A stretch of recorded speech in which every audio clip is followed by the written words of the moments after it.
ನೀವು ಸಂವಿಧಾನ, ಎಕನಾಮಿಕ್ಸ್ ಎಷ್ಟು ಚೆನ್ನಾಗಿದೆ. ಎಕನಾಮಿಕ್ಸ್ ಯಾರನ್ನ ಅರ್ಥಶಾಸ್ತ್ರದ ಪಿತಾಮಹ ಅಂತ ಕರೀತಾರೆ? ಆಡಮ್ ಸ್ಮಿತ್ ಅವರು ಬರೆದ ಪ್ರಸಿದ್ಧವಾದ ಕೃತಿ ಯಾವುದು? Excellent, the wealth of nation. ಅಭಿವೃದ್ಧಿ ವ್ಯಾಖ್ಯಾನವನ್ನು ಮಂಡಿಸಿದವರು ಯಾರು? ಶಾಮ್ಯುವೆಲ್. ಮಾನವನ ಆಶಯಗಳು ಅನಂತವಾಗಿವೆ, ಸಾಧನ ಸಂಪನ್ಮೂಲಗಳು ಮಿತವಾಗಿವೆ ಅಂತ ಹೇಳಿದವರು ಯಾರು? Lionel Robinson. ಒಂದು ದೇಶದ ಗಡಿಯೊಳಗೆ ಉತ್ಪಾದನೆಯಾಗುವ ಎಲ್ಲಾ ಸರಕು ಸೇವೆಗಳ ಅಂತಿಮ ಮೌಲ್ಯದ ಮೊತ್ತವನ್ನು ಏನೆಂದು ಕರೆಯುತ್ತಾರೆ? ಜಿಡಿಪಿ. ಜಿಡಿಪಿಯಲ್ಲಿ ಸವಕಳಿ ಕಳೆದರೆ ಎನ್ಡಿಪಿ. ಜಿಡಿಪಿ ಜೊತೆ ವಿದೇಶಿ ಲಾಭವನ್ನು ಸೇರಿಸಿದರೆ ಜಿಎನ್ಪಿ. ಜಿಎನ್ಪಿ ಸವಕಳಿ ಕಳೆದರೆ ಎನ್ಎನ್ಪಿ. ದೇಶದ ಒಟ್ಟು ರಾಷ್ಟ್ರೀಯ ಆದಾಯವನ್ನ ದೇಶದ ಒಟ್ಟು ಜನಸಂಖ್ಯೆಯಿಂದ ಭಾಗಿಸಿಕೊಂಡು ಉತ್ತರವೇ ತಲಾ ಆದಾಯ. ಎಷ್ಟು ಸಿಂಪಲ್ ಇದೆ. ಇದು ಪಿಯುಸಿ ಪಠ್ಯ ಪುಸ್ತಕದಲ್ಲಿ ಇದೆ ಮಾಹಿತಿ. ನೀವು ಮೊದಲು ಏನು ಪ್ರಾರಂಭ ಮಾಡಬೇಕಂದ್ರೆ ಓದಕ್ ಪ್ರಾರಂಭ ಮಾಡಬೇಕು.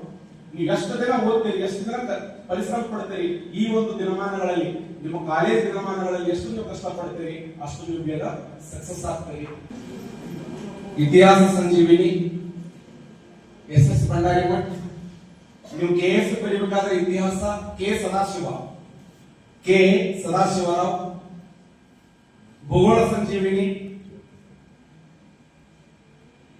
ಭೂಗೋಳ ಡಾಕ್ಟರ್ ರಂಗನಾಥ್. ಸಂವಿಧಾನ ಲಿಸ್ಟ್ ಬರ್ಕೊಂಡ್ಬಿಡಿ ಎಲ್ಲ ನೀಟಾಗಿ. ಸಂವಿಧಾನ PS ಗಂಗಾಧರ್ ಮತ್ತು ಲಕ್ಷ್ಮೀಕಾಂತ್. ಸಂವಿಧಾನ PS ಗಂಗಾಧರ್ ಮತ್ತು ಲಕ್ಷ್ಮೀಕಾಂತ್. ವಿಜ್ಞಾನ VRS ವೆಂಕಟರಮಣ ಸ್ವಾಮಿ ಮತ್ತು KM ಸುರೇಶ್. ಬಹಳ ಚೆನ್ನಾಗಿದೆ. ಮಾನಸಿಕ ಸಾಮರ್ಥ್ಯ ಮಂಜುನಾಥ್ ಪಾಡಿಗಿ. ಮೆಂಟಲ್ ಎಬಿಲಿಟಿ, ಮಾನಸಿಕ ಸಾಮರ್ಥ್ಯ ಮಂಜುನಾಥ್ ಪಾಡಿಗಿ. ಎಕನಾಮಿಕ್ಸ್ ರಾಘವೇಂದ್ರ ಸೇಡ್ಲಗಟ್ಟಿ. ಎಕನಾಮಿಕ್ಸ್ ಇಲ್ಲಾಂದ್ರೆ ಧರಣಿ ಕೃಷ್ಣಮೂರ್ತಿ, ಯಾವ್ದಾದ್ರು ಒಂದು ತಗೊಳ್ರಿ. ಪರಿಸರ ಅಧ್ಯಾಯ PV ಭೈರಪ್ಪ ಅಥವಾ ವಿನೋದ್ ಕುಮಾರ್ ಚವಾಣ್, ಯಾವ್ದಾದ್ರು ಒಂದು ತಗೊಳ್ಳಿ.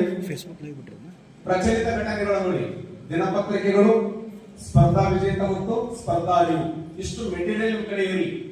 ಇದು ಬೇಸಿಕ್. ಇದು ನೀವು ಯಾವ್ದಾದ್ರು ಕಾಂಪಿಟೇಟಿವ್ PSI ಆಗಿರ್ಬೋದು, FD ಆಗಿರ್ಬೋದು, KS ಆಗಿರ್ಬೋದು, ಯಾವುದೇ ಎಕ್ಸಾಮ್ ಗಳನ್ನು ಬರೀಬೇಕಾದ್ರೆ ಈ ಮೂಲ ಮೆಟೀರಿಯಲ್ ಕಡೆ ಇರಬೇಕು. ಇದೊಂದು ಸಟ್ಟಿ ನೀವು ಈಗ ತೋರಿ ಇಲ್ಲ ಒಂದೊಂದು ತೋಡ್ರಿ. ಒಂದ್ ತೋಡೋದು ನೀಟಾಗಿ ಓದ್ಕೊಂಡು ಮತ್ ನೆಕ್ಸ್ಟ್ ಒಂದು ತೋಡ್ರಿ. ನಿಮ್ಗೆ ಅನುಕೂಲಕ್ಕೆ ತಕ್ಕಂಗೆ ನೀವು ಪುಸ್ತಕಗಳನ್ನ ಖರೀದಿ ಮಾಡಿ. ಆ ಪುಸ್ತಕಗಳು ನಿಮಗೆ ದೊಡ್ಡ ಶಕ್ತಿ ಆಗ್ತವೆ, ಅವು ಜ್ಞಾನವನ್ನು ಕೊಡ್ತವೆ.